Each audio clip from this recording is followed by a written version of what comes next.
Hi, everyone. Our names are Joanne, Nguyen, and Rebecca Powers. we are both MSW candidates from the University of Washington, Tacoma, and will be graduating in June 2021. Our capstone project is to implement a domestic violence unit at the Department of Children, Youth, and Families, which will be referred to as DCYF for the remainder of this presentation. Rebecca and I bring our childhood and work experience together to empower others to take preventative action against domestic violence. Child welfare agencies use knowledge and skills about domestic violence to provide additional support to families and children exposed to domestic violence, which is why we feel the need for this unit. Our mission statement is to collaborate with community partners to create a trauma informed approach to supporting families and children that have been exposed to domestic violence.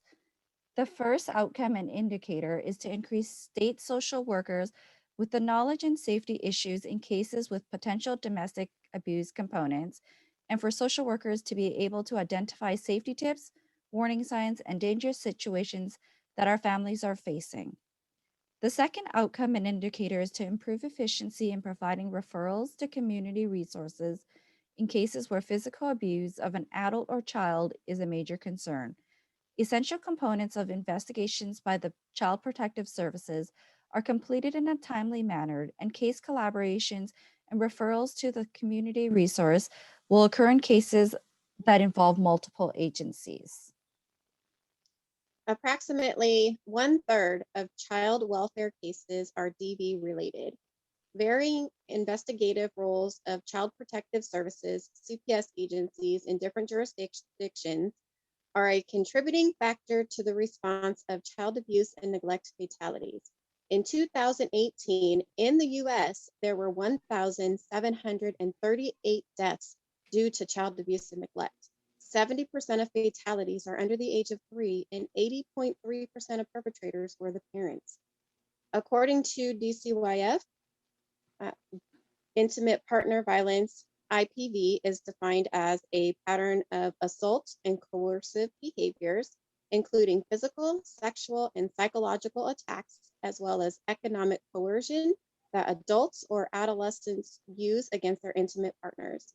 A DV perpetrator's abusive tactics may include, but are not limited to, physical abuse, sexual abuse, intimidating tactics, for example, use of threats or violence against the victim, children, others, or property, physical and or psychological isolation of the victim, repeated attacks against the victim's competence, and alternating use of indulgences, control of family funds, resources, stalking, and use of children in systems such as CPS in the courts to control the adult victim.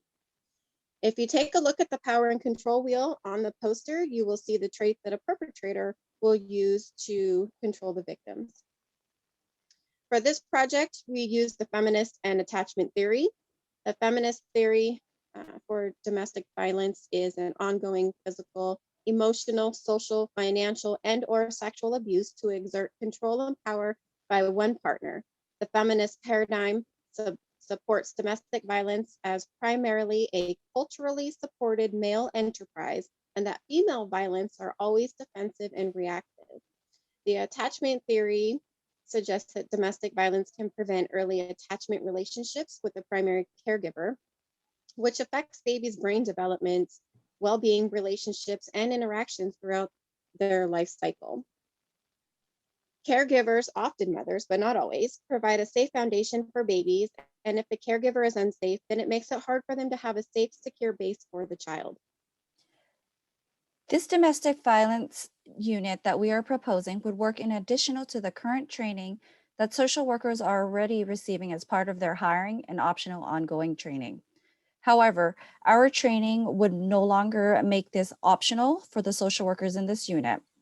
DCYF in Washington already provides a domestic violence manual for social workers, which was proposed in 2010 and last revised in 2016. The current DCYF domestic violence policy teaches them how to recognize and understand the dynamics of domestic violence in families through the universal screening process and to determine the impact of domestic violence on child safety through a specialized domestic violence assessment.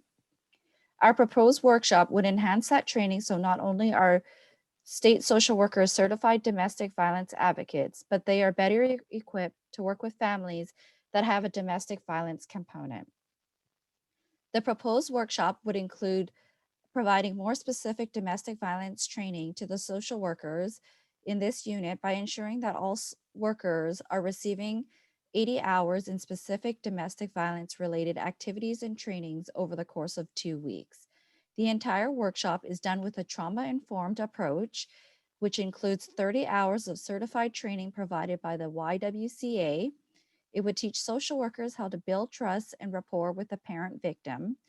It would teach how social workers empowerment tools and strategies so they themselves can teach it to the parent victims. It would train social workers on how to work with the domestic violence perpetrator. It would also use this strategy to teach safe and healthy relationships, engage influential adults and peers, disrupt the developmental pathways towards partner violence, create protective environments, strengthen economic supports for families, support survivors to increase safety and lessen harms. Social workers would also learn about community resources that are available in their area to complete referrals for programs such as cognitive behavioral therapy, family counseling, housing resource, etc. It is important for this domestic violence to maintain ongoing strong community collaborations and partnerships, especially with law enforcement and agencies such as the YWCA cases, agencies for case collaboration and faster processing times on referrals. Researchers have noted the need for better training for child welfare workers in identifying potential fatal situations. Current child welfare training curriculum does not always address child maltreatment fatalities. A recent study of child welfare training curriculum found that only 10 states in the United States even mention child maltreatment fatalities. Currently, not a single state in the US has a domestic violence unit within their state's public child welfare agency. Given the complex nature of child maltreatment, training should go beyond the tools and assessments to include good critical thinking and decision-making skills based on a trauma-informed approach. The CDC reports that prevention efforts should ultimately reduce the occurrence of IPV by promoting healthy, respectful, nonviolent relationships. Healthy relationships can be promoted by addressing change at all levels of the social ecology that influence IPV, individual, relationships, community, and society. One of the most promising approaches to curtailing child fatalities are providing DV units in public child welfare agencies. This can help communities prevent death of severe injuries as a result of DV to the families we serve by using preventative services in the community. As a community, we can empower victims to be self-sufficient and to become a survivor. Expanded collaboration of diverse voices could influence the need for more diverse trainings and education. The goals of such cross-disciplinary training is to reduce barriers, overcome communication issues, create a safe working environment for all workers, and ultimately end the generational chain of violence.